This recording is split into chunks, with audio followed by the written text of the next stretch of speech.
kabajamtoota fi jaalatamtoota hordoftoota sarkaalam jalatti argamtan hundumti keessaniyyuu nageenyi jaalallee haraarri waaqayyo iddoo jirtaniif lafa jirtan kallattii jirtan mara irratti haala jirtan irratti isiniif yaa baay'eetu akkam jirtu nagaadha. Annagaa kooti jira galeeta waaqayyo isiniin jechuun jaaladha.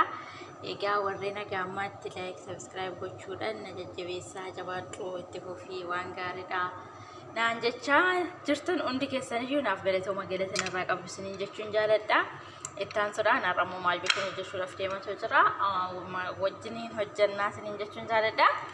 Egaa asitti wantoota na barbaachisan hunda isaatiiyyuu qopheeffadhee isinan jira. Akkasuma baaraatii irreen wantoota isaanii gosoota isaan na barbaachisan filfila suwaadii baaraatii akkasuma kaamunii wanta hunda isaatiiyyuu qopheeffadhee jechuudha. Asimmoo loomii shunkurtii adii fayyaasaa namicha akkasittiin jaalata. Qaaraa faranjii guddaa fi qaaraa ishee xiqqoodha. Inni kun nacci shunkurtii fi zanjabilidha. Isaan kun immoo akkuma argaa jirtan qarafa, waraggaarii fi filfila suwaadii heel haba yaani. Asitti immoo shunkurtiin qaba. Inni kun tomaatimiidha. Tomaatimii fireeshidha. Isa kana immoo dura isaa abidda irratti danfisee isiniif hin hojjedha yoo fedhaa fi yoo waaqayyo ta'e isa kana alatti hojjetanii firiijii keessan gassaa giseen hojjedhu immoo firiijii keessaa baasitoo ittiin hojjedhaa isiniin jechuun jaaladha. Egaa wantoota kana ergan asitti qopheeffadhee kallattumaan gara hojiitti galla hamma dhuma isaatiitti na wajjiniin tura isiniin jechuun jaaladha. Egaa kallattumaan gara hojiitti. Majbuushii lahaamiin hojjechuudhaaf deemaa jira. Lahaamii koo akkanattiin as keessattiin erga naa bishaatee booda isaa qollaatiin hojjechuudhaaf deematu jira. Lahaamiin already bilchaateera. Na giseen keessa kaa'amu wantoota wajjin godhee isinitti agarsiisuu dhiisuu kiyyaaf dhiifama isiniin jechuun jaaladha.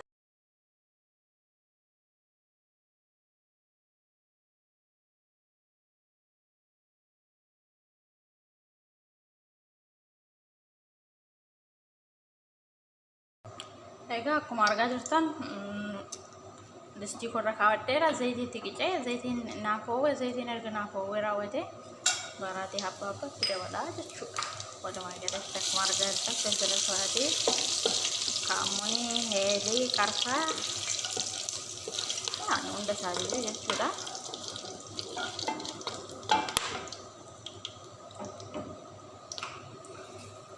Isaan kun xiqqoo ishee erga immis jedhanii shunkurtii koo dabaleera kallattumaan.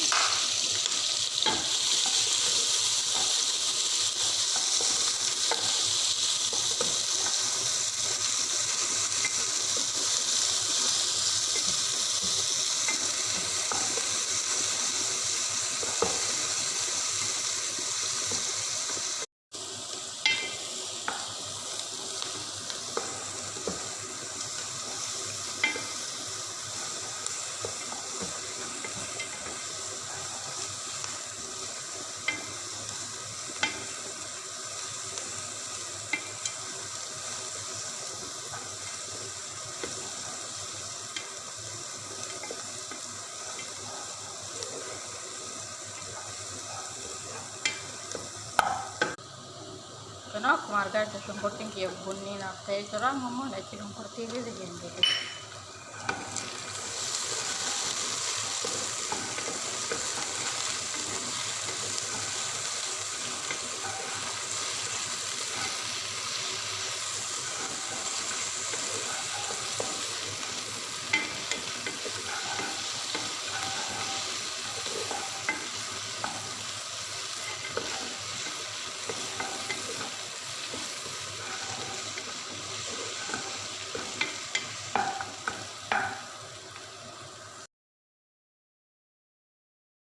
Kun kau erga wal nanya tebot, baratin terus ini terganti,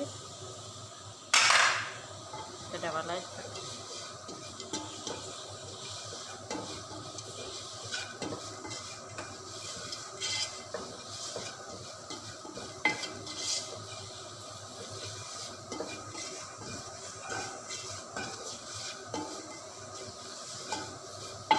Cuma shunkurtii qollaa sudah awalnya tuh kawan. Boda katami kenno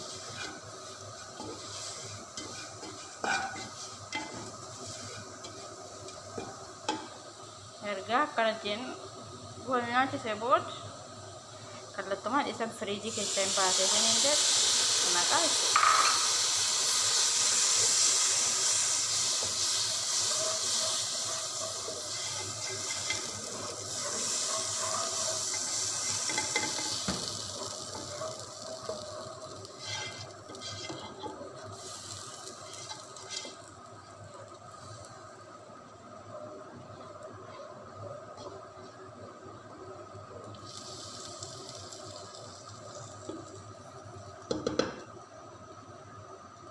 Kena aku margarti.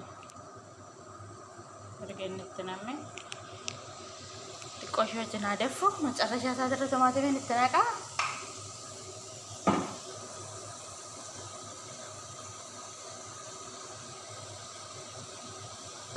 Kena aku margarti ni ya curah. Nomor satu tomatnya ini fresh. Orang aja jadi mana akan jadi ker. Kena. Amma shunkurtii nyaatanii timaatimii fireeshiidhaan amma nyaatanii xiqqaadhaa dandeessaa jechuudha. Akkuma argaa jirtan qaaraa shunkurtii adii mataa isaatii fi loomii itti naqeen jira. Shunkurtii adii mataa isaa immoo namichi qallaan hin jaallatu yoo itti gochuu baadhayyuu dubbiidha. Sila kanaaf mataa isaa akkasumatti mul'uu isaa keessa godha. Isiniin jechuun jaalladha.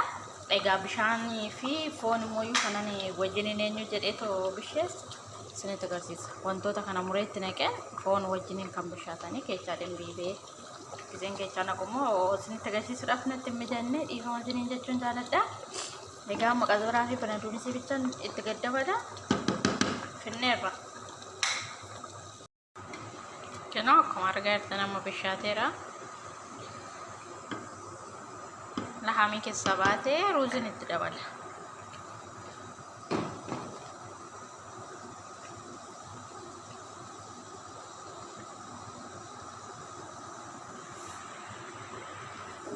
Margarita.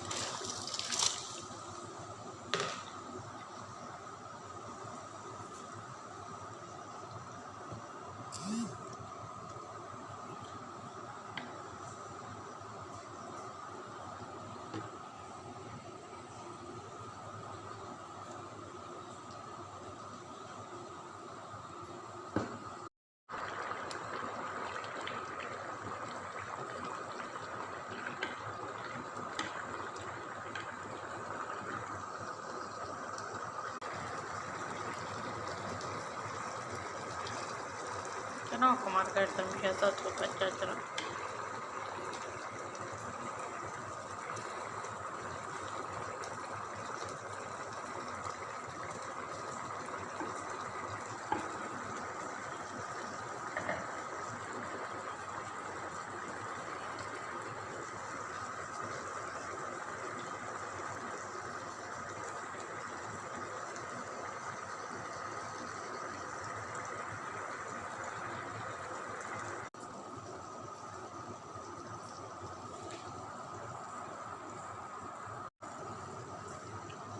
Kenoo akkuma argaa jirtan amma dhumateera.